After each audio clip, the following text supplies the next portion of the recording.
Olá a todos, meu nome é Edilson Rodrigues e estou aqui para compartilhar com vocês uma das experiências que eu tive com Deus.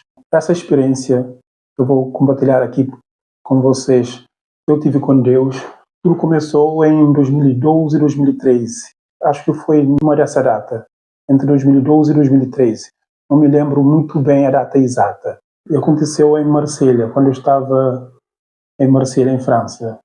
Eu estava na casa de uns amigos e eu estava a passar por uma situação muito complicada. E eu não tinha trabalho, eu estava a passar por muitas dificuldades financeiras e eu não sabia como que eu poderia sair daquilo. Eu estava mesmo numa situação muito complicada e eu não sabia como que eu poderia sair daquilo. E então eu clamei a Deus. Não sei se eu cheguei a expressar em palavras, mas acho que eu disse em pensamentos e eu dizia a Deus o que é que eu poderia fazer para ultrapassar aquilo.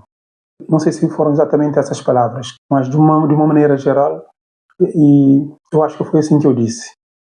Acho que foi assim que eu disse a Deus. E como que eu poderia fazer para ultrapassar aquela situação no qual eu estava a enfrentar, e acho que eu cheguei até mesmo a chorar por causa daquilo.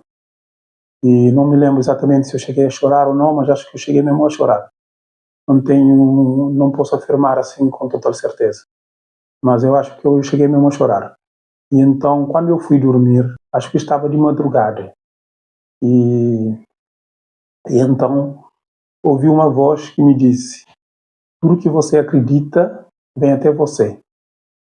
E era uma voz assim bem clara, parecia quando alguém fala no microfone e sai aquela voz assim bem clara. Quando aquela voz falou comigo, e que eu sei que foi Deus que falou comigo. E quando aquela voz falou comigo, e sabe quando alguém está a mexer no microfone, mas depois dá aquele apito assim bem forte. É isso que aconteceu. E quando essa voz falou comigo, era como se eu tivesse acordado. Eu não sei se eu estava acordado ou se eu estava a dormir. É um pouco complicado e explicar assim. Não sei. Acho que eu estava acordado. Não sei se eu estava, não sei dizer se eu estava mesmo acordado ou se eu estava a dormir. E só quem já teve e experiências assim sobrenaturais, experiências com Deus, é que pode entender o que é que eu estou a falar. Foi assim a primeira vez que eu ouvi a voz audível de Deus. Se gostou, deixa o seu like, inscreva-se no meu canal, compartilhe, que Deus lhe abençoe e até breve.